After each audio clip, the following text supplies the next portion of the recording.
4 ফেব্রুয়ারির মধ্যে, আমি আবার বলছি, আগামী 4 ফেব্রুয়ারির মধ্যে আমরা 15 দিন সময় সরকারকে দিতে চাই।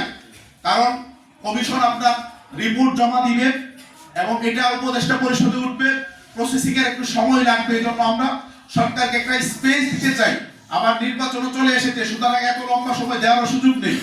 আমরা সরকারকে আগামী 4 ফেব্রুয়ারির মধ্যে নবম পে স্কেলের প্রজ্ঞাপন যদি জারি করা না হয়, আগামী 5 ফেব্রুয়ারি সারা বাংলাদেশের প্রত্যেকটি জেলায় মানববন্ধন কর্মসূচি পালিত হবে ইনশাআল্লাহ।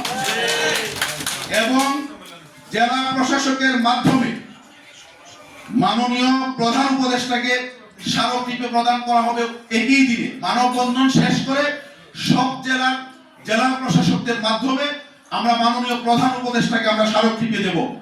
এরপরও যদি সরকার দাবি মেনে না নেয়, জোটের নেতৃবৃন্দের সাথে আলোচনা করে কঠোর কর্মসূচির দিকে আমরা যাব এবং এই কর্মসূচির দাবানল যদি সারা বাংলাদেশে ছড়িয়ে পড়ে, এর দায়ভার সরকারকে নিতে হবে।